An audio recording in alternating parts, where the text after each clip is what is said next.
why don't you tell us a little bit about yourself and what you've been up to over the last couple of decades? Well, I grew up in, we were talking earlier, native Clevelander, but moved to Michigan when I was young and grew up there really through high school. Entered West Point in 1989, was there for 4 years. Great experience. Very, very, very, very pivotal into my development. After that, went into the artillery and served 5 years in a variety of different roles, primarily in Colorado at Fort Carson. What year was this? Like, where was the United States in I terms was of like in fighting? 93 to 98 was my time on active duty service. Although when you're a cadet, it's still considered active duty, but it was a really unique time for the military because you had 91 Desert Storm, right? So as a Right. cadet, we really were in one of the bigger shooting matches we had been in a long time. And then when I got out in 90, or when I graduated in 93, the military was downsizing. The wall went down. And so it really shaped a lot of how my time in service went. So I actually had really wanted to go to Colorado, or I'm sorry, to Europe because I had spent a summer there, but I ended up going to Colorado, met my wife there, and got out in 98 for good, bad, or indifferent. Sometimes I look back and said I should have stayed in. And then went into a couple of different jobs. Was in the rail industry for a while, like old school rail castings, big things full of steel, getting poured. That was kind of a cool role, but was only there for a short time. Went over to the telecom industry where I spent about 5 or 6 years. Really enjoyed that. Like it was an interesting job at the wrong time. There was dark fiber, if you can believe it, at that time. What's that? There were literally there's not enough data for the amount of bandwidth out there. So there was an inversion at one point, but in the early 2000s, there was just no appetite to buy more bandwidth. So the market dropped out of that. Then I went into lending where I had been for the last couple of decades, 22, 23 years, with a 2021, I guess, pivot to consumer products in the adaptive space. I still do some lending, but my heart is really in kind of what I'm doing now with the NULU knife that I invented and some other inventions that my team and I are hoping to bring to market in 2025 and 2026. Take me back to high school. How did you decide to go to West Point? I don't say it's an interesting decision, I but love that question. I love that question because I was going to go in the military anyhow, and had an ROTC scholarship, which is a great way to go into the military. But I also had a very, very good guidance counselor, and she had asked me. She said, "Have you thought about service academies?" And I said, "The what?" So she introduced me to not Coast Guard, but Army, Navy, and Air Force. And I actually did the Navy summer camp thing. And I wanted to be a Marine, but my congressman at that point had already picked someone for Navy. So he's like, "You can go to West Point or Merchant Marine Academy. Which one do you want?" And I said, "I'll go to West Point." So at that point, I think, and I had never visited that school until I rolled through the gates on what they call R Day, Reception Day, in 1989. And it was... So, did you have any idea what it was going to be like, the experience?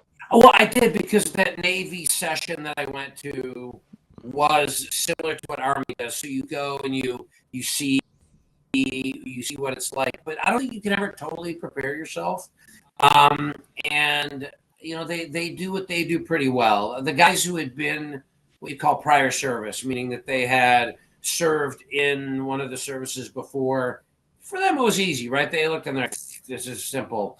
But I don't think you can really prepare yourself for the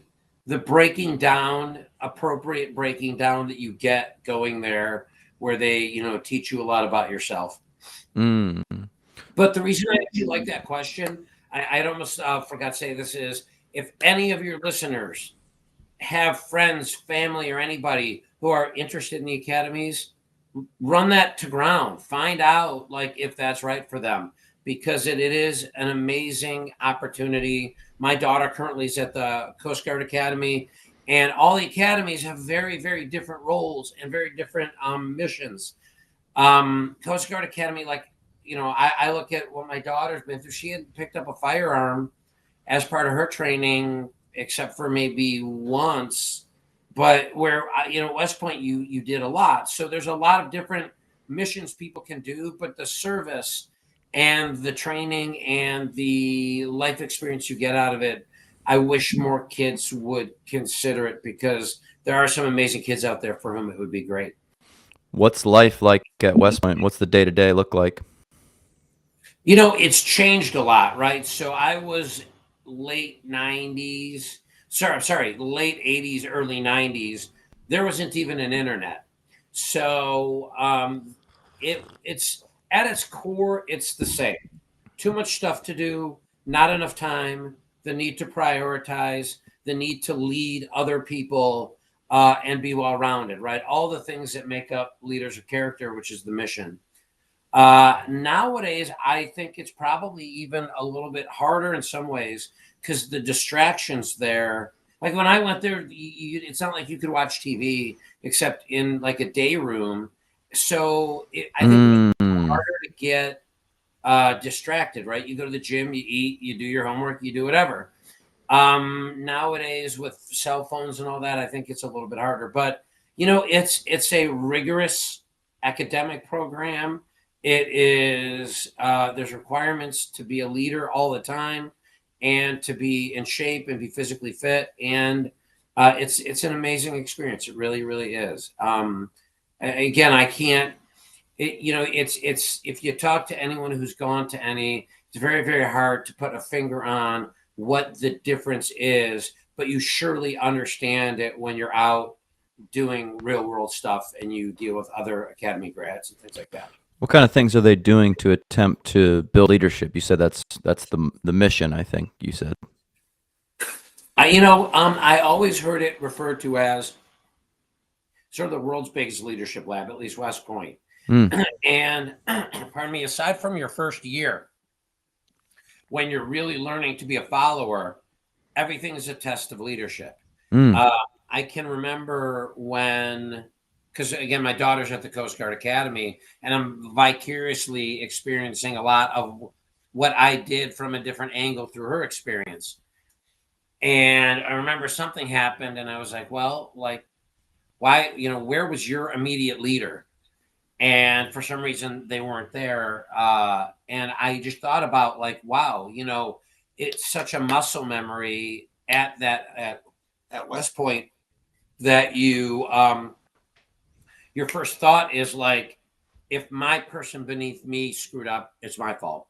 If my peer screwed up, it's my fault. And I think that is the basis of that leadership, right? That is that servant leadership where it isn't about you. If you're becoming a leader for it to be about you, you're not becoming a leader for the right reason. And you see it rampant in corporate America, I feel, where the people who are in charge make it about them. And it's really not. And, you know, I think if I were to look back over my career, the leadership lessons that I learned at West Point potentially even hindered my success in corporate America, because you don't manage up, you manage down, you make sure your people are taken care of, and you think of yourself last. And when you do that in corporate America, sometimes you don't come in first because other people are running a different race. So, but you know, everything you do is about leadership. You know, you look at these kids are fulfilling a role within the hierarchy of the unit that they're in during the entire time that they're also taking a very, very significant class load, right? So it's everything is sort of a test of how can you make all this work?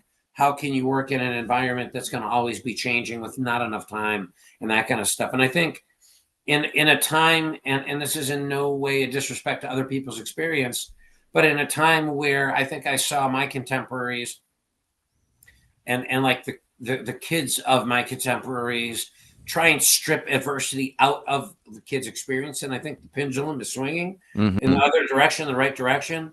But when you strip out adversity, you create a situation where you never exceed that previous expectation, right? It's like muscles. You tear them down so that they heal up, so that they're stronger.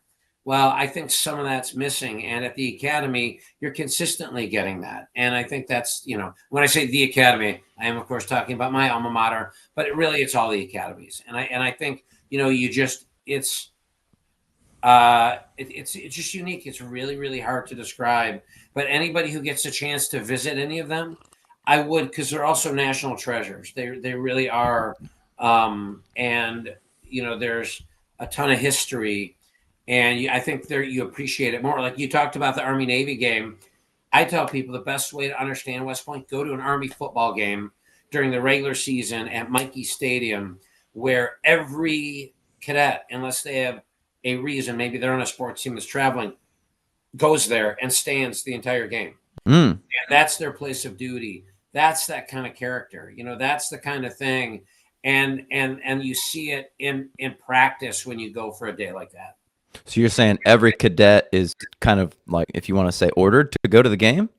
That is their place of duty. It's called the 12th man. And it's kind of the secret sauce. And you see it yesterday. And Navy does the same thing where they're standing. But it's really about being for everybody else. And that in its core is leadership, right? Like whenever I see the discussions about leadership, more and more goes down to that servant level. I was actually on another discussion a couple of days ago, and I was talking about that. And if you actually look back at things like samurai culture and all these things where you had great, you have these warrior cultures, many times leadership is interspersed with it.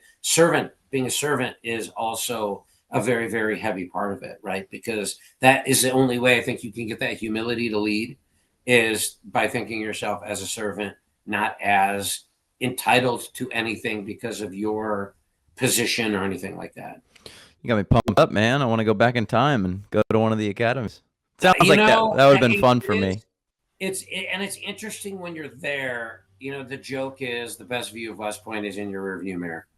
But I'm sure. I gave to my daughter was, I said, relish every minute, even the suck, because it'll go like that. And anyone who you talk to, and again, not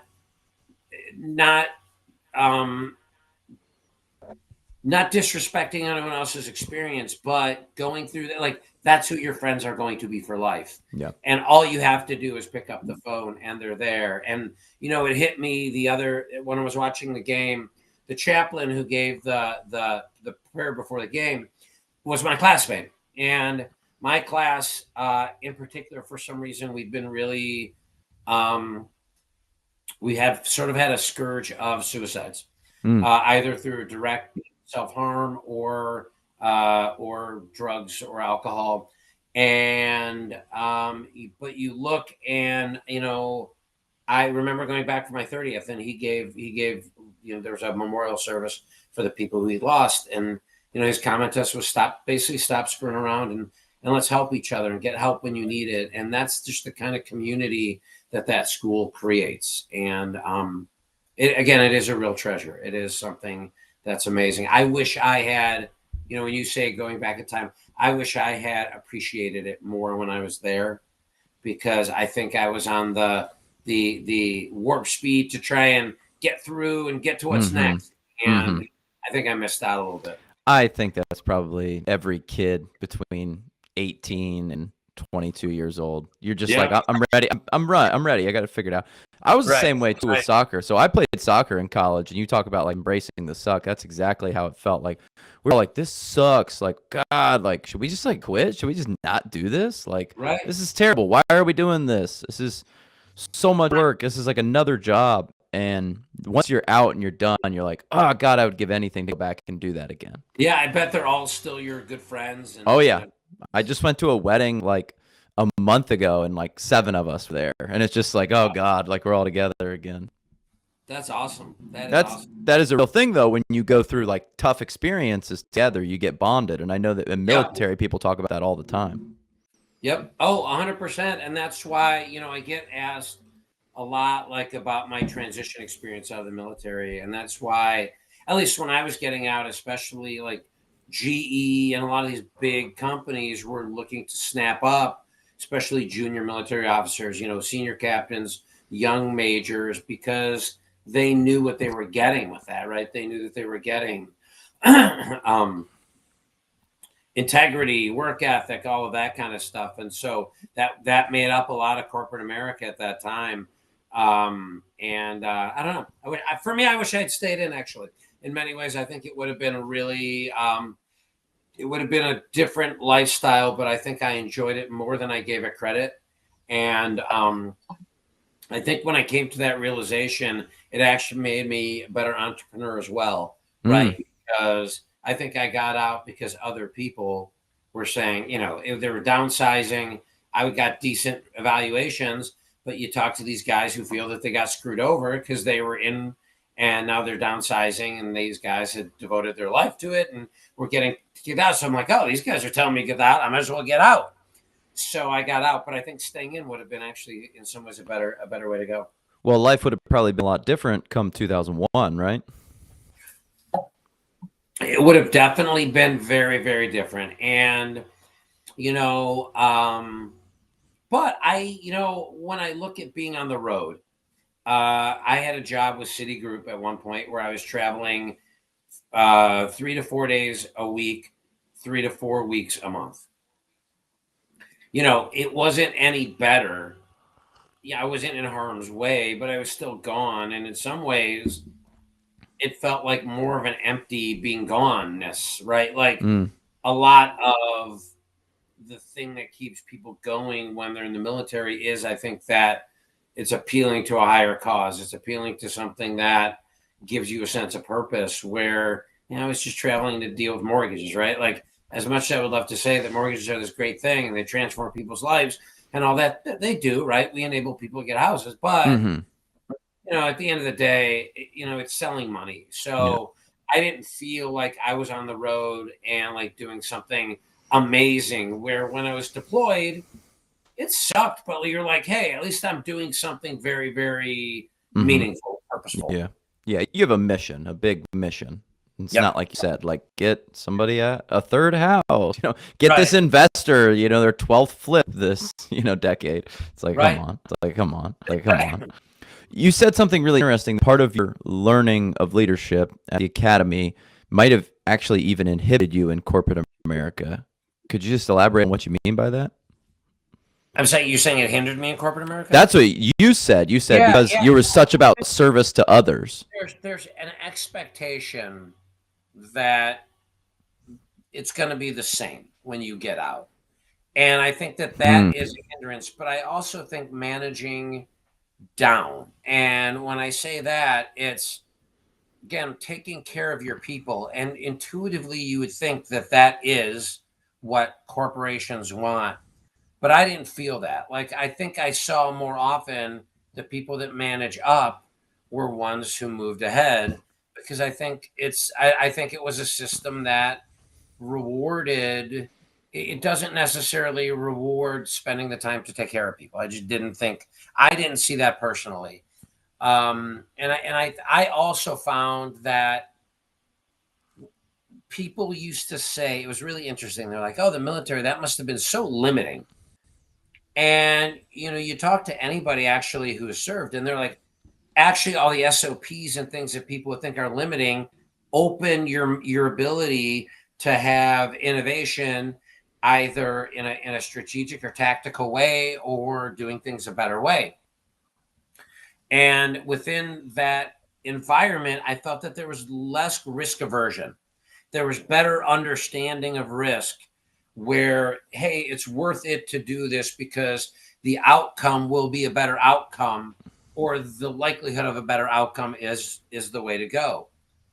It seemed to me a lot of times in corporate America, what I saw out of the leadership that I dealt with was they will there is a reticence to do anything that will put them at risk, right?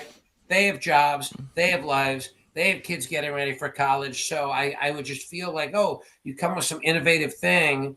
Well, if there's any risk there, right? They're looking at it and saying, okay, in their mind, their calculus isn't how is this going to help shareholders? How is this going to do anything? Oh, one of my people came up with a good idea that maybe I'll champion it and that will help them get their career moving.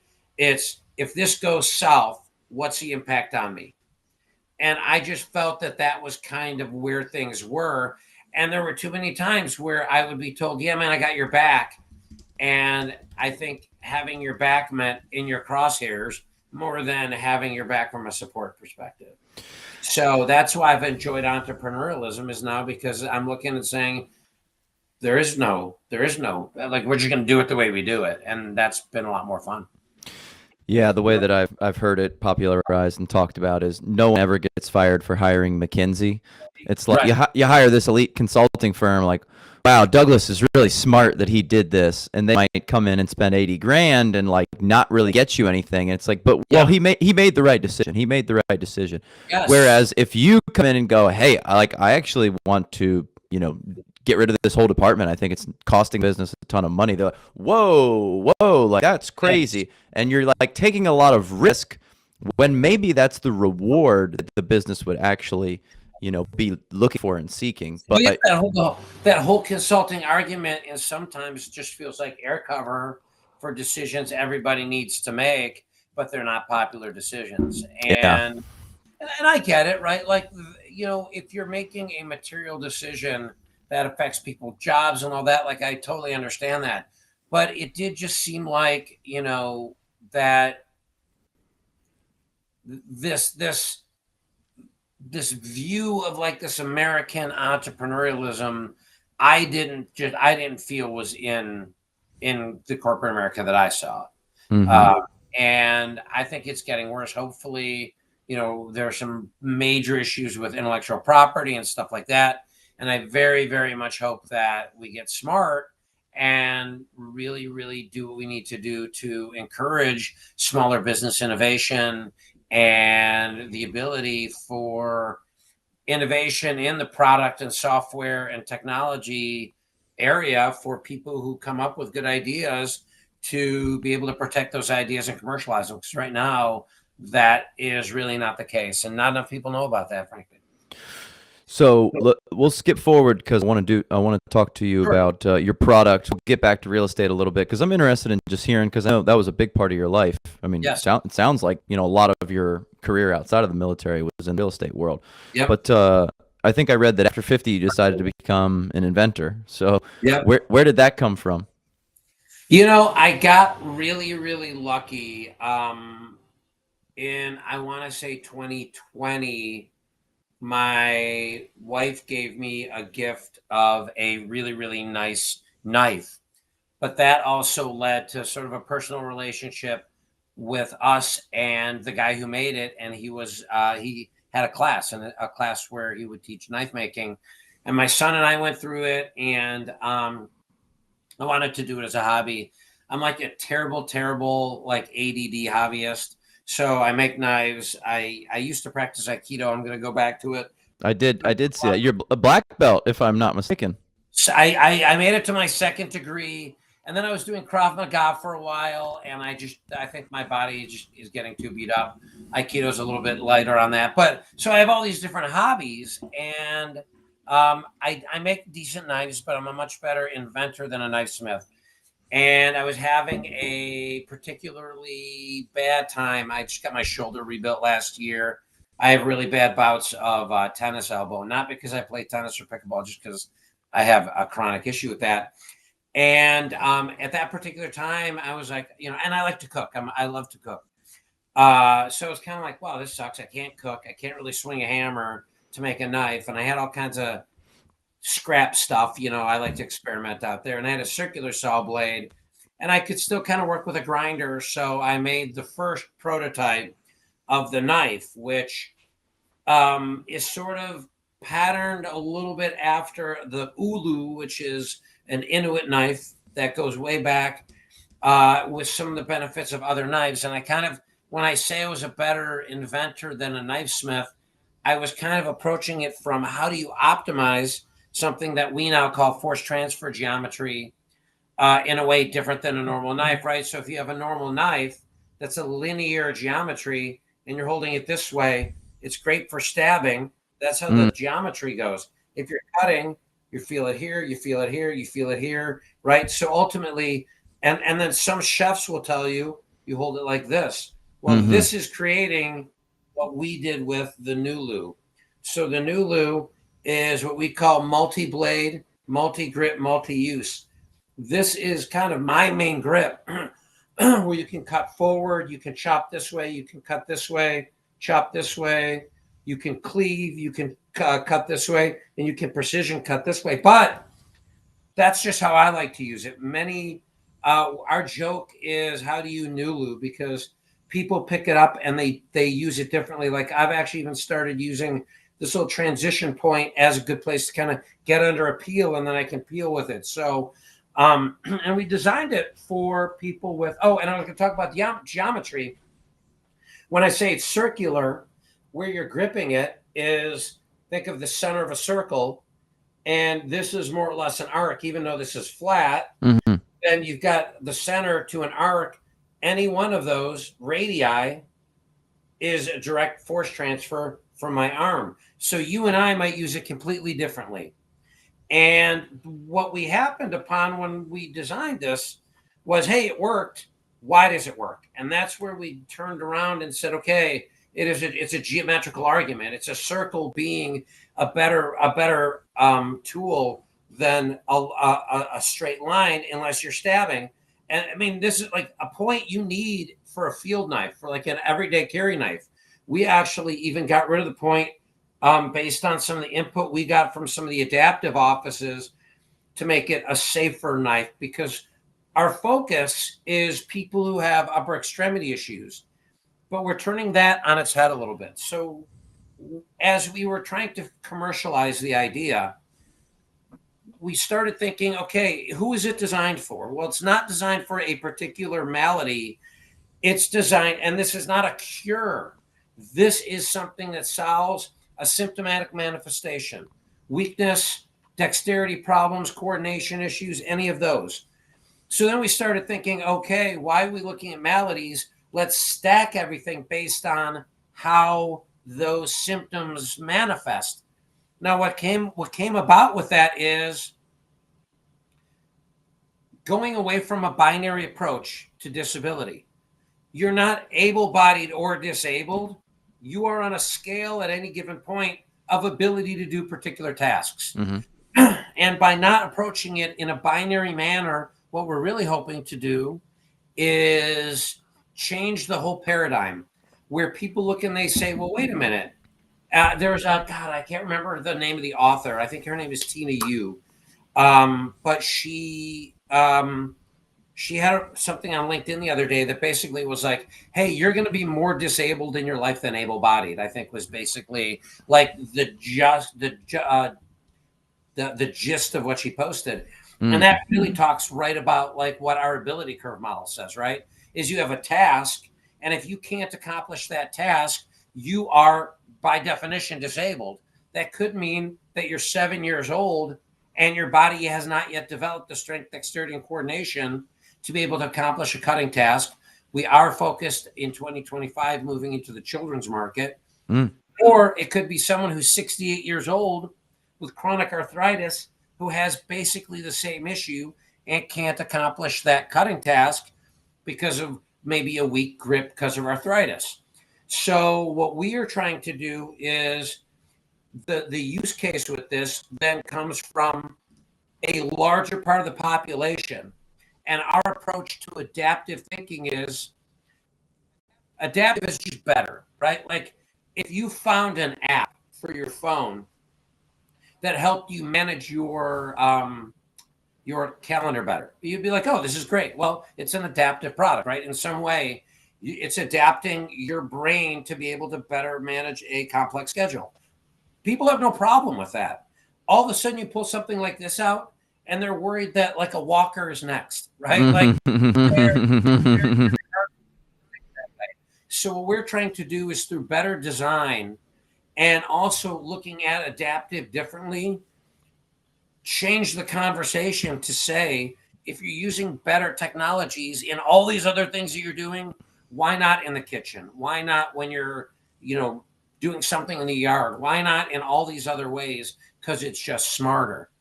The problem is people are very, very invested in something that looks like this. It's also less expensive to produce. So people look and they're like, well, I want to feel like a chef. So this is what they buy, even though using this could make you have to use this later because of repetitive stress injuries. Yeah, for anybody listening, how would you describe the image? I'm thinking of the top of a hatchet with kind of like a handle on top. Is the simplest way of thinking about it. What I think of is if you took a chef's knife and we're really strong, it could bend it into a U with the blade facing out. In many ways, that's kind of where it goes. So where the bolster is, right, where the handle meets the blade, and on most chef's knives, it's a big square. If you were to start the bend there, right, then basically that would be it, like that horseshoe shape. So it's really hard to describe. Like the big challenge that we have actually is people understanding it. I have a friend who who went to the academy a couple years before me, but we were in the lending business together. But he had a culinary degree. He'd gone for his culinary degree when he got out. And I sent him a prototype. And he was like, yeah, I like it. I could tell he was just being nice, though. And he's like, I like it. And I'm like, okay, Brian, really? And day 3, he was like, oh, I get this. So, and he's like, we got to get it in commercial kitchens because ADA, OSHA, all those kind of compliance, like better productivity. So we're finding all these different ways. The problem is it is a very visual demonstration driven thing. Like everybody's advice, you should go on Shark Tank. It's a lot harder than people think to get on Shark Tank. But I do think people have to see it in use and maybe even try it. And then the light bulb goes off, right? Then they're like, oh, I get this. And for me now, and I'm a knife maker, using one of these feels weird to me now. It just feels, it's like I feel every stress that I'm getting. But again, I've got field knives that I will use out in the yard or when I'm going out, camping or doing whatever. Like I'll carry a proper field knife because it's just a different purpose. But if the point is pointless, then why do you have it? And that's when you get rid of that. That's when it really changes the whole dynamic. How did you go from I'm making knives as a hobby and hey, I kind of have this idea to, all right, let's actually do it. Let's make a business out of this thing. I love because that's where most people don't actually move to the next level. I've got a whole phone full of business ideas. I love that question, and there hasn't been that one moment. There was, and my ongoing joke that's getting old is I feel sometimes like somewhere between Oppenheimer and Forrest Gump, because out of all, I've tried other businesses and they never worked. And with this, I sort of have been allowing it to organically progress and finding the right people along the way.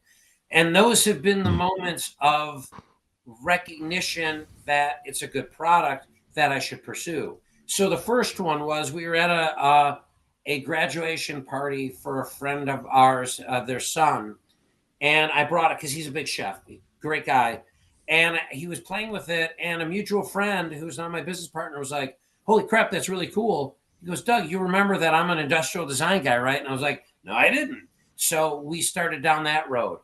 Then I was at a point of needing some operational help. I put up feelers out. There's a gentleman who's now my COO who was in between gigs, 87 grad from the academy. Boom, I picked him up. Him coming on board was another like, okay, people believe in the project and they believe in me, and I really need to commercialize it then. As opposed to with other businesses, I felt like I was swimming uphill. And I think the final one was one day, and it was, I should say one day, it was like in a matter of a week. a couple of my partners were like, we're on board with this because we believe in the vision, we believe in you, we believe in the product. And at that point, I think it was like, okay, this needs to get out of the shop and into the commercial space. And you know, I also, for the first time, did, I think, the right kind of research.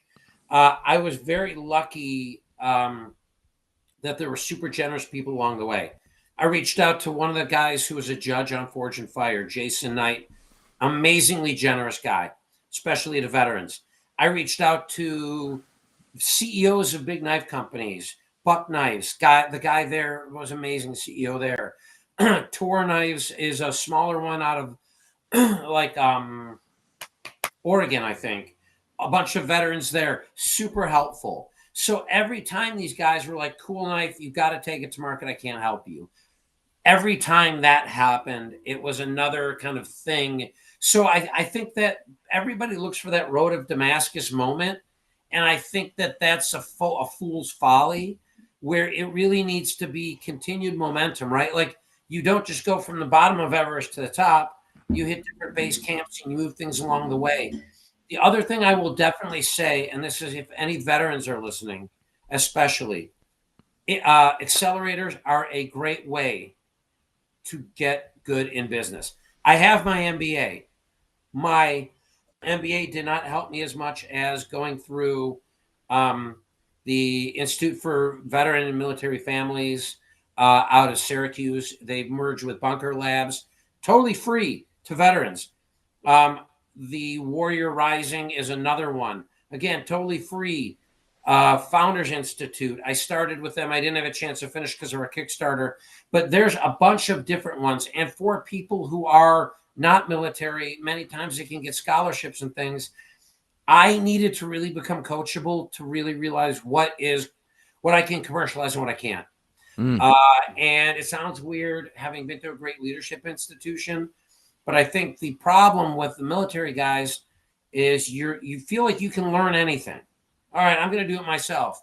And with every other business I tried and failed at, I tried to do that.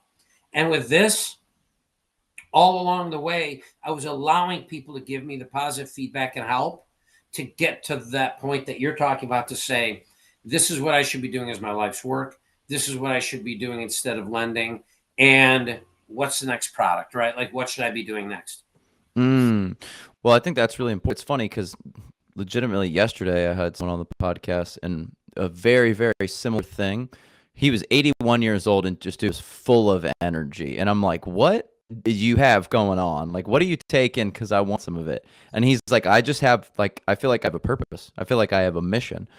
What I'm doing, my business, my work is mission. I'm helping people, he was helping people get grants for, various different programs. And he's like, I'm just helping people get money. Like, it's amazing. It's so much fun. It's not work. It's my life work. It's my calling. Right. And business just flourished after that. He said, I'm like honestly shocked at how much profit we make.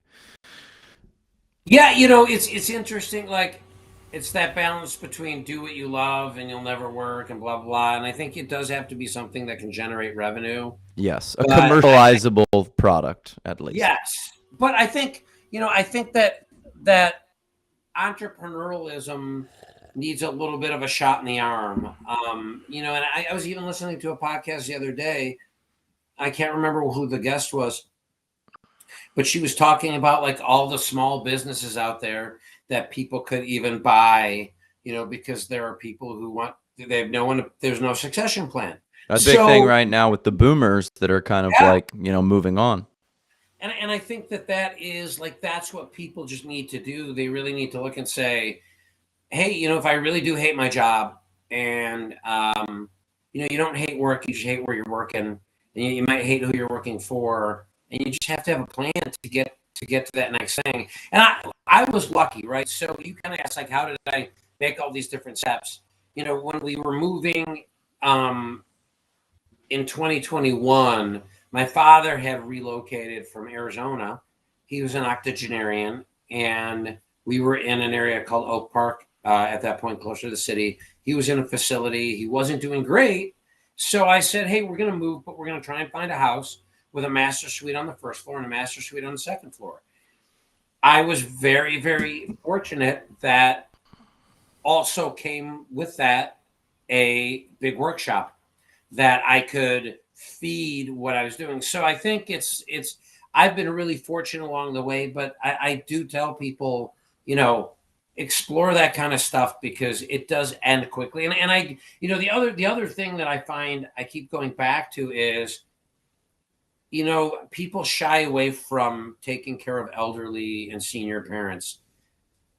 There's something to be said and gained from spending more time doing that because you want to understand very, very clearly the short time we have on this planet. Spend time with someone who's 80 or 85.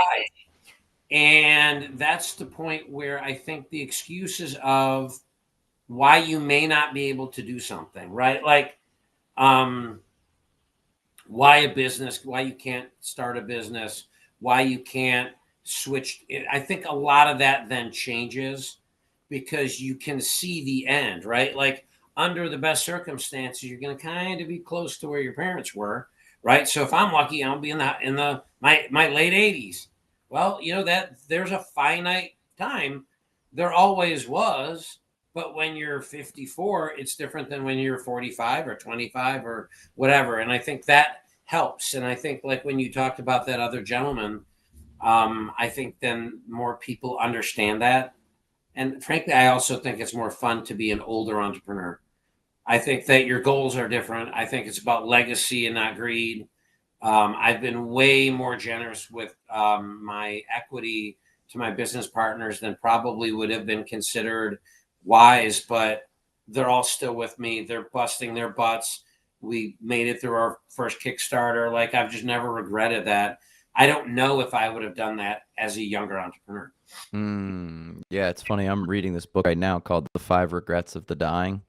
And Okay. essentially it's just this gal. She was pretty young when she started caring for older individuals who were like going through their last months and got to know these people and just has collected all these ideas that these people have late in life. And one of the big ones that you just hit on is they aren't really like authentic to themselves. Like I really wanted to do this thing, but something kind of was stopping me. My family, my perception of myself, the way that I thought others would look at me, just stopped me from doing the thing that I knew I actually wanted to do, and then they never did. You know what? That's spot on, and it's the genuine piece.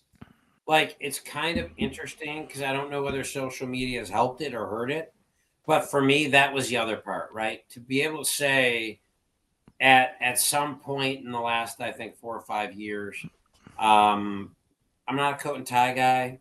I don't love lending. I do it. I still do it, but and I do it well. I have some great relationships, but it's not what would get me out of bed the same way that waking up and saying, "Hey, here's another channel for this knife," or our bigger picture is NULU being the first in multiple products that we bring to market with this adaptive assistive adjacent model of find the people who need it, because someone who needs this will pick it up and use it the right way.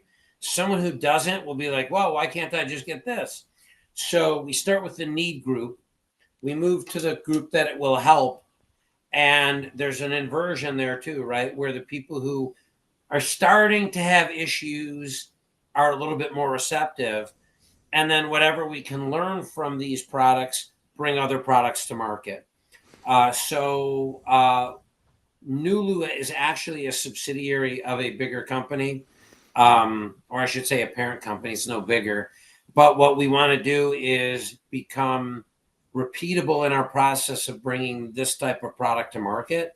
And hopefully that'll be fun. Like it really, the ability to enact change, and hopefully with a pretty square focus on veterans, because there's a lot of great adaptive stuff out there. There's people that are using pool noodles and PVC and all kinds of crap, and they're making amazing things to get through that could even be commercialized.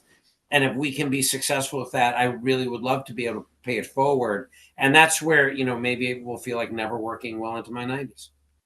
Are you thinking just like kitchen type utensils, or just any and everything that you think Any and adaptive? everything, really. When we started our process, and we're still continuing to do this, we were working heavily with the adaptive offices in every state. Every state has them. There's a lot of organizations that are out there for advocacy for people with disabilities. And a lot of that advocacy boils down to sometimes testing and providing information on products that are out there to make their life easier. So, as we were trying to figure out, you know, because there is no like certification.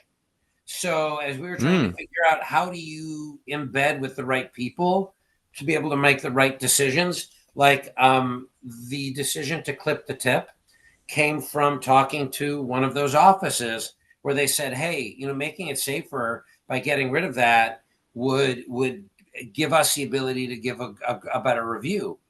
Boom, right? That was ours, is about safety and empowerment. Mm-hmm. So as we're learning that kind of thing, we're looking at it through a different lens. How can you make something adaptive and safe? How can you approach those communities in a way that you're not a carpetbagger, where you're really, really trying to develop things for those communities? Because many times, like if you did a look right now for adaptive knives, a lot of them are kludgy, right? They're like, we're going to take an ergonomic handle and throw it on a regular knife and call it a day, but you're really not solving the issue, right? It's sort of a half measure. What we want to do is bring really beautiful design with problem solving type thinking to products to make people's lives easier who need them, but then make everybody's life easier as well. Talk to me about the intellectual property process, at least for this product, and maybe how you're viewing it for new products. The big thing is I was very fortunate, again, that I met people along the way who were like, okay, here's what you need to do. So I have a friend who got me hooked up with a group called inventor.org. They're a champion for small or independent inventors. The problem now with intellectual property is that there's something called the Patent Trial and Appeal Board, the PTAB. The PTAB is a part of the patent and the patent trademark office. But let's say I get my patent. We're patent pending right now. Let's go back one step and maybe just describe for those listening patent. Like, what does that even mean? Yeah, so I got lucky again. So I was trying to find, I had an attorney, but I wanted to get some input from a West Point guy that I knew. He was between gigs, and he's like, and happened to be a patent attorney. So he's now one of my partners. So I got really lucky. But the big thing is find a patent attorney who understands the art that you're doing. It's like anything else. I think law in general, you tend to look and say, oh, they're a IP lawyer, or they're a divorce attorney, or whatever. But there's specialties within that. So I always tell them, take the time to find the right one. But the biggest thing people can remember is a patent isn't some kind of magic force field. Never was. But it was something that protected your intellectual property in a manner that you could commercialize it and be protected from larger players that could squash you. And it's expensive to get a patent. If you're not like me and you don't have somebody on staff, it'll cost tens of thousands of dollars. But what's the first thing everybody tells you? Do you have a patent? And these are people who have no idea what they're talking about, right? Like everybody, oh, you know, you got to get a patent. Do you have a patent? Yeah. So, and everybody means well, but it's just part of the equation. One of the good reasons to go through an accelerator is there are people in that ecosystem who are incented and invested in making you successful. So they'll help you find the right attorneys. But get involved with groups like usinventor.org, because they're a consortium, a professional organization, whatever you want to call it, of people who have similar values when it comes to protecting IP, but have a huge amount of information. So, but the big dirty secret that people don't understand is, let's say I get my patent, and the PTO grants me my patent, and I start making money. Let's say you look and you're like, okay, I'm going to challenge your patent. And everyone says, whoa, wait, you have a valid patent. What are they going to say, that they invented it sooner? It's not what they do. What they do is they go to the PTAB and they say, this should have never been issued because of obviousness. And so it doesn't go in front of a jury the way it would under the old system. And here's the kicker. Let's see, you're challenging my intellectual property. I can't say, wait, I don't want to go to the PTAB. I want to go in front of a jury. You don't have that choice. Oh. And our government is unwilling to insert, and by the way, as part of the Constitution, property rights, included in your property rights, are intellectual property of patents, trademarks. So you can get dragged into the PTAB, which, by the way, invalidates patents that come in front of them at a rate of 85%.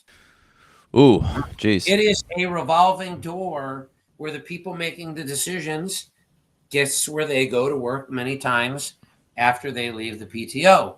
Many times they've either come from or go to big tech, big pharma, and all these different ones. So the best thing that people can remember is you really, really got to think about whether you want to commercialize your product. You better have more than just a patent. And until they decide to start changing how things work, licensing type deals are probably a very difficult deal to secure and a very difficult one to protect. In the bigger picture, and I hope your listeners are and viewers are thinking about this, it's also killing, and you heard nothing about it during the election, it is killing the ability for small inventors, independent inventors like me, to bring things to market, because it's hard to get investment. If you're an investor and I'm asking you for $100,000 and you're like, well, do you have a patent? And it's like, yeah, well, we're patent pending, blah, blah, blah. In the back of their mind, they're saying, what are the chances that this patent can get invalidated if they get taken to the PTAB? So people really need to get smart, join the organizations that take care of independent inventors. There's a couple out there that are shills for big, like you can see these commercials. Many of them are bullshit. They're commercials by big lobbyists and PACs that are out to protect big companies. You know, you hear guys like Elon Musk that say, oh, patents are for lazy businesses, or he said some kind of shit like that. Pardon my French. The reality is that's because he's holding all the cards, right? Like anybody, you know, if you've got unlimited money, I can't beat you. I'm just not going to be able to. So it's very easy then to say that the patent protection shouldn't exist. I mean, right now, there's not even the benefit of you know, being able to stop shipments. You know, we were talking earlier, you and I, about Amazon and counterfeit and things like that. It's good to know that Amazon's getting better at it, because there was a time, I believe, that they didn't care. Yeah. They were getting so much money from counterfeiters and people who were ripping off business owners. You know, what I tell people is, if you want to see how the patent system is broken, do a Google search on someone named Molly Metz. She's part of the same organization I was part of, and she is a world-class, world champion jump roper. And she got her invention stolen by Rogue Fitness and a couple of other places, and went from having a company of 40 employees, I believe, they're down to under 10. And it's because of the broken intellectual property system. So I would tell people, get smart, because they think that they're being served well by cheaper iPhones and all that kind of stuff. But part of the problem with our intellectual property system is also bleeding over to critical technologies for things like national defense, where some of the companies that challenge the obviousness of a patent are companies who are not American companies, and they're using proxies to be able to challenge these patents. There's actually on Tubi. Molly just shared something yesterday. I haven't gotten a chance to watch it. I saw it on your LinkedIn too. Yeah. There's a documentary that I want to watch, because it really is something that people need to hold their elected officials responsible and accountable for, because right now we're losing our edge. This belief of like this iconoclastic inventor like me in the garage who's going to take on big tech. Those days disappeared a long time ago with things like pensions. You have me worried. I don't think I told you, but I actually have a patent. I got a patent obtained. It's actually funny. It's kind of in the home cookware space, not the knife world. Okay. But basically, what I was running into was that I was finding that all of the food storage containers had plastic in them. Yep. And that's the thing that you're hearing talk about more and more and more recently, where it's like, hey, we got to get the plastic out of our foods, especially when you heat the plastic. So like Tupperware, like you got your spaghetti in Tupperware and you pop it in the microwave. That is just like horrible for you. There's like billions of parts per million of plastic micros are going to your food, and you're just like slamming those down with your lunch or coffee. So I wanted to avoid that, and there was glass cookware, which is good, but they all have plastic lids. So I thought to myself, well, why is there no all glass food storage container? And I searched around on Amazon. I know I'm an Amazon guy, and there was nothing. The best thing out there is a glass bottom, and then they have a bamboo top. But the bamboo, people report, gets nasty. Like, you keep washing it, like it gets like kind of moldy. And gross, and people eventually throw it away. So I was like, well, this is simple enough. I could fix this. I could make an all glass food storage container. And sure enough, that is what I invented. And I went through the patent process. I think I was really lucky too. Here's my patent right here. Awesome, dude. Yeah, I was really lucky, I think, with my patent. But essentially, like, I don't know if you're an iPhone user or not, but the idea is like, when you buy the iPhone, you can't get that thing out of that freaking box. You have to like shake it. Like, what is going on?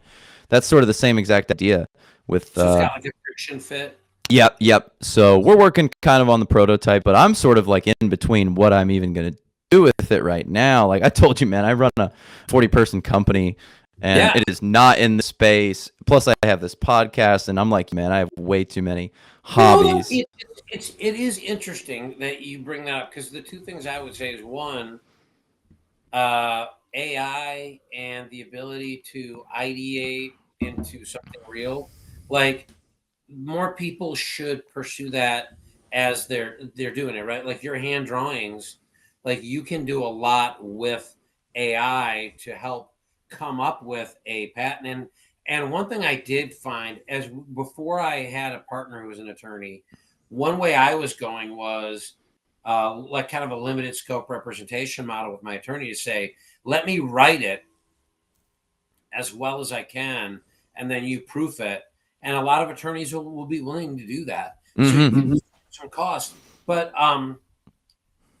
the other part, oh my God, I lost my train of thought. So wait, I was going to say, do some of your own work on it. Oh my God, I'll think about it. I lost my train of thought. I was just saying that I don't know what I'm going to do with this patent. Right. Oh, I know what I was going to say. Go ahead. Google has a very good patent search thing. So the other thing that you can do, because a large part of your expense for an attorney will be prior art. There is I've heard there's some challenges where like your search is not protected. So like if you're looking for something very specific, but again, I really think people sometimes put too much, like, oh my God, someone's going to copy it. It's a lot of work to bring something to market. Yeah. So copying it isn't that easy, but I can say, like, and even now with my attorney, before I'll have him look at anything, because he's helping other resources with the company, I'll go on a Google patent search and search for, a couple couple of 100 pages Mm. you can bang out like in a night, and it's like quick, right? So you can be like, okay, that's not it, that okay, this one looks a little bit like it. Those kind of things are good if you want to invent like that, right? And then, if it's what you want to do, coming up with other products, and hopefully you don't have one patent, right? But with yours, even like I've even played around with AI a little bit and like, okay, what's the best go to market for this? Like, should I look for a licensing agreement? Like, how should I approach this? And that helps sometimes as well. But wow, congratulations. It's not easy to get a patent, right? That's like getting a black belt. Dude, so I said I was lucky because I had an attorney here in Columbus that I just found, and actually I think I met him from a friend, and they're like, I used him for some stuff they were good.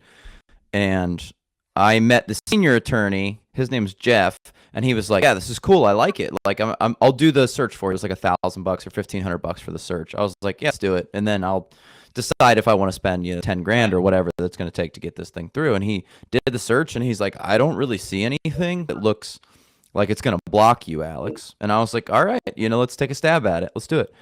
So I think at that point he passed it down to one of like the junior patent attorneys, right. And that guy worked and filed it, and we got a denied notice. And they were referencing some really strange stuff. This is one thing for anybody who doesn't have a patent. They probably won't realize this, but they'll reference things that are extremely different because maybe they have like similar mechanisms. So what they were referencing for me was like an electrical outlet connector for semiconductors. They're like, this is connected in a very similar way. It's it's going to like invalidate your idea. And he's like, well, yeah, that like sort of makes sense, sort of not. And he wrote his response. He's like, let's respond, Alex. It's going to be, $1,500 for me to respond. I think I can, get some stuff here. So he responded. We wait and wait and wait. And every time you send something, it's 2 to 3 months for something to come back. Yeah. Get another denial. And he said, Alex, I think honestly at this point, like if it was me, I'd probably give up. But the senior partner, he was attached on the email, and he goes, I think I have a little bit of a different opinion. Like, I think what they're saying to be like isn't that difficult to overcome. Like, Alex, if you're willing, let me try one more stab. So we take one more stab, and then the junior patent guy calls me and goes, hey, like this, honestly, I don't ever see this happen, but basically the patent examiner told me if you change these two things, I'll approve the patent. Wow. And he's like, they don't do that. They don't tell you what's wrong. Right, essentially, it's like a little weird guessing game where it's like, I can't approve this. Well, why not? Well, it's like you have to figure it out. But he was like, the patent examiner called me, which I didn't even know they called each other. And he was like, yeah, like, you just can't say these two things in your patent and then you like should be okay. And he was like shocked. He's like, I'm pretty sure we're going to get this through now at this point, Alex. So I was like, awesome. Hell yeah. So we pushed it through, and sure enough, it got issued. So I'm into like the idea of like manufacturing. Like, unfortunately, and you probably know this too, well, unfortunately, nothing is made in the United States any longer that's made at scale. It's very hard. The only glass that is made in the United States is like auto glass, aeronautical glass, like maybe some home glass. But like I'm holding up, up in front of me.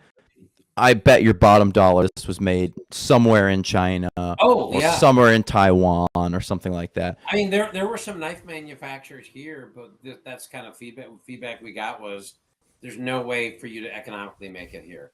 No. So we are still longer term trying to figure out if we can do like the blades overseas and do the handles here, because when we ventured out on this whole thing, we did want to make it an American enterprise, but it's very you're right, it is very difficult, and that could change, who knows, but right now it's very difficult. Well, yeah, and this is the thing people don't get with the whole tariff argument. There are a lot of guys like me, I think, who enter into an endeavor as, oh, I want to make this, I want to make it American made, blah, blah, I want to do all this, but there's no way to do it. There's no way to do it. And that's the hard part. Yeah. And I think that needs to be part of the discussion too, so. I would love to call Bill in Kansas and be like, hey, we need another 1,000 units. And he goes, great, it'll be $6. But I got a quote. This is crazy. I got a quote from somebody in the United States, and it was going to be $50 a piece. It's Right. like, that's my cost, is $50 for 2 glass bowls. So what am I going to sell it for? Like 80? Like once it's all said and done, plus your cost of shipping, people are not going to pay $100 for 2 glass bowls. That's just crazy. So that's exactly right. when you can go to Costco, you can buy like 6 of them for like $24.99. Right. Right. And Well, that was like a couple of guys I spoke to early. The knife professionals were like, "This is the only way you're getting it done, dude." And they were right. Right. Now that doesn't mean that we can't be aspirational toward moving it and migrating it, and that is something we're going to try and do. But for now, there's just no way to do it. There's just no way to do it that way. But there's other products that we're looking at. Like every time we get a product that we want to bring to market, we're going to try and make it here. I think most people would if they could, but if the consumer's not going to pay that much, then they also can't be upset if stuff goes offshore. It's just not. Yeah, you have to be able to get your business up and running before you come back to the United States. You can't like me. I cannot start with a $90 product like that. Oh no, that's just not going to work. No, there's no way. There's no way. But that's really cool, man. That's there are very few people in the country who have patents. That's definitely a feather in your cap. Yeah. I just got to do something with it. And it's funny because the more I'm out there listening to like a lot.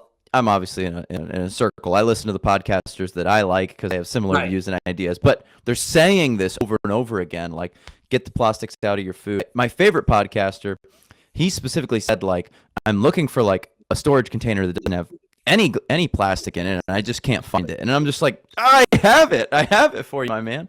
Did you ever reach out to those? I emailed him, but he's got like, I don't know, 5 million subs on YouTube. I'm sure he's getting email after email. I could keep hammering him, but honestly, at this point, I just don't know where to go next. That's not fair. I know where to go next. I just don't have the time to go there. Right. And I don't know if it's worth me, really, really forcing it forward. What are your thoughts? What would you do? You know what? One thing we're trying to do potentially with some of the other products we don't have time for is I would love to find guys, especially getting out of the military, maybe lieutenant colonels, people who have that's kind of a watershed time when they get out. But most of them have medical, they have a pension, and they're good candidates for potential running a product.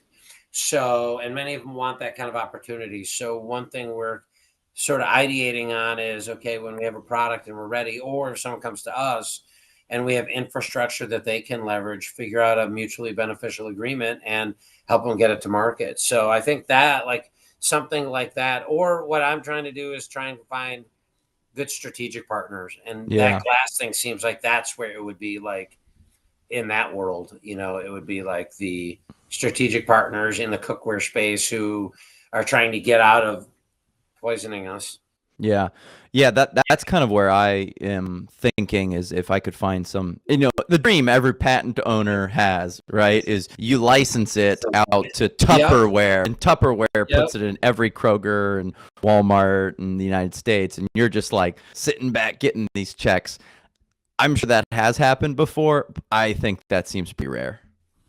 Yeah, and you know what? It is it's kind of funny. We initially were looking at a licensing deal, and the guy who was evaluating it was backed out of it because we just weren't ready. Our prototypes were too archaic at that point, or they looked like very, very they weren't very polished. Yeah. So we got along a little bit further, but that's when he was like, "Hey, I don't want to license it. I'd like to maybe help broaden the company." But we were looking at that again. But the problem is, until they fix the IP, what incentive is there to license it? It's actually more economical to try and get it invalidated because it's going to be less expensive. And one other note on the PTAB. The way that they're financed is by people challenging patents.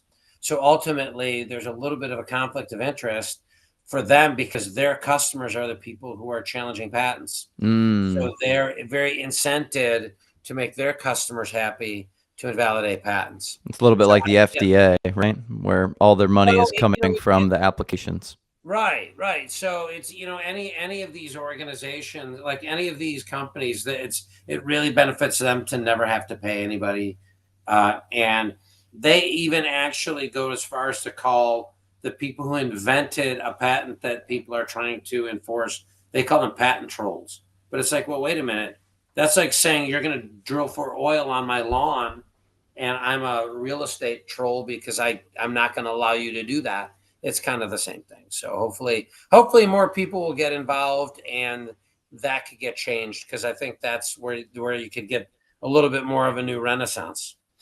Mm. Yeah, it's tricky for me. I got a lot of ideas, and I kind of just push this one forward. So it's exciting that it's out there. I just don't have a ton of time to dedicate to it over and above all the things that I'm doing. For me, again, it was getting partners too. Like sometimes it's like, hey, you know what? Here's the time I can give, or here's what I'm able to provide. And you know, for me, all my partners were equal partners coming out of the gate, and you know, they were like, man, you should have your head examined. Like this was your invention. I'm like, yeah, but my invention isn't going to go anywhere without any of these people. So that's why I've been very, very generous about involving the right people and compensating them the right way. Like everybody's been pissed off sometimes in their career because they didn't feel they were getting well compensated, right? Well, when you're then the one looking and saying, I want you to be part of this enterprise, but I'm going to give you this. Well, now all of a sudden you're doing exactly what you're pissing people off about before. I think that's you said it very astutely. That's a young person's thing where it's like, I want all of it. I want all the equity. Yeah, right. And it's like, okay, well, why? Because you've never sold a company in your life before. So, like, what's the difference in 98% or 100% of something that you're probably never going to sell? That's exactly right. And there really are bargains in the over 50 space, right? So even these young guys, if they have a great idea and a ton of energy, find guys who are like fractional COOs, fractional CFOs, fractional CTOs. They could come. You know, if it's a successful endeavor, maybe they become your permanent C-suite. But there's a lot of guys out there who may be like, you know what, I'll work for equity if they believe in the product. You know, you shouldn't lead with that necessarily. But I think that more people have to get smart about, okay, when is it a critical person and how do I get them, entertain them? I want to let you go here because I know it's Sunday and you got your Lions coming up here. But one of my big things about this podcast, I talk to a lot of people about leadership. Sounds like you've had a life of thinking about leadership. Maybe just give me quickly your kind of core values around leadership, how you think about it, or the things that you think if more people knew, they would be a lot better leaders. Again, I think it comes down to part of our earlier discussion where if you're a leader, you're a steward that's entrusted with whatever organization you're leading. And it even could be your own organization, but at the time that you think about it as yours, I don't think you're leading the same way, right? Leadership at its core is many times getting people to do things that are the opposite of what their instinct would be. And you have to build the capital by showing those people that, one, you're competent, but two, that you have their best interest in mind. And I know I've done that in certain circumstances that have cost me from a career perspective. However, I think that it represents never compromising on that, right? So if you're not, you know, if something good happens and you're not first and foremost looking for a way to reward one of your team who is essential in doing that, you're wrong, right? Like that's how you get successful. And the big secret is when your team does well and they're happy and being rewarded, and maybe the reward is as simple as recognition, all of a sudden you get all the credit. Even if you try as you might to not get the credit, you'll get the credit. Because what happens is all of a sudden there's a trend line of performance of teams that you lead. And leading isn't about tactics as much as strategy. Let your people handle the tactics. If they're successful, then you can drive the strategy, and then the whole team wins, and then you look good and you get promoted and all that. I think a lot of people look at it as their position, their group, their whatever, and it's not. It's yours until someone decides that you don't have it anymore. Whether it's a board, whether it's a business partner, whether it's the people that work for you. You know, if everybody quits, you're in charge of jack and shit, right? Like that's the reality.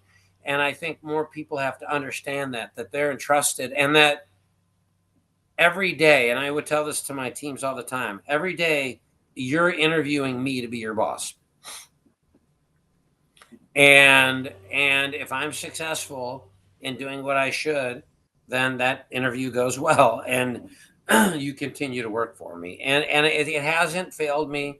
There's people that I've reached out to years after they worked for me, and they tell me, yeah, you're the only guy whose calls I take, because you wouldn't throw me under the bus when the boss was, looking for somebody to blame or do whatever. And I think if more people did that, it would be the norm. It wouldn't stand out, and it would be the expectation, and there wouldn't be as often a negative impact by not managing up and telling people what they want to hear, but by managing down and advocating for your people and telling the higher level what they need to hear and what they should hear.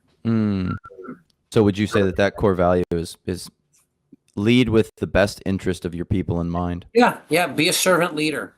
If you're always thinking of ways to make your people more successful, you will never fail as a leader. I love that. Doug, where can people catch up with you, find the NULU knives, support, and check out all the things that you're up to? First and foremost, NULUknives.com is our website. It's a little bit sparse right now because we're just coming out of our Kickstarter, and we were spending most of our marketing resources on making that as successful as possible. Also, we're everywhere on social media.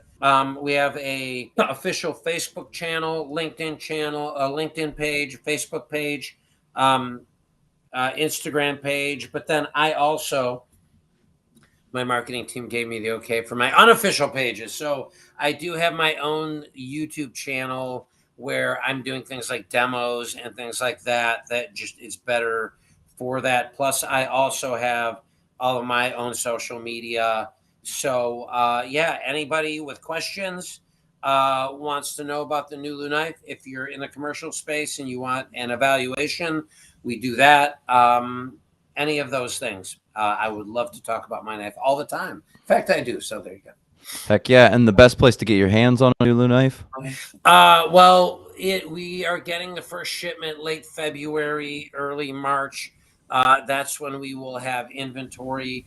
Our Kickstarter just closed, so you can't get it that way. But if someone's interested, they can reach out to me directly. We are trying to build a database of people who want to be notified when it's available. Well, we probably got 7 to 8 weeks before this goes out, so that'll help a little bit, and you can count me on that list. Awesome. Thank you so much. That will be perfect. And again, they can also subscribe and like and follow and do all that. Best thing they can help us with is sharing as well. And I got to tell you, I really enjoyed this conversation. It was a nice deep dive, and not all the ones I've been on have been that way, but you're a real thoughtful host. So really great interview. Those words mean a lot. And anytime somebody says, that's a great question, Alex, as a podcast host, you're just like, I did it. I did it. I hear you. All right. I love the stash, man. Thank I you. really get outstashed, but I for some reason do not have the ability to get the points. So I just time. You got a very nice mustache, so I think it's just time. Let the stuff on the side keep going. Oh, there you go. Yeah, I got it. But that's good effort, man. I like that. And it's funny because I'm sure part of it is the same thing. Like, people recognize this. Yes. Right, and it's all about differentiation and all about being genuine. And when I finally got to like, hey, you know what? Like, I'm not a coat and tie guy. I'm not a clean shaven guy. All of a sudden, things started to change. I love it, brother. Thank you so much. You guys have a great rest of your Sunday, man. I'm going to do my best. You as well.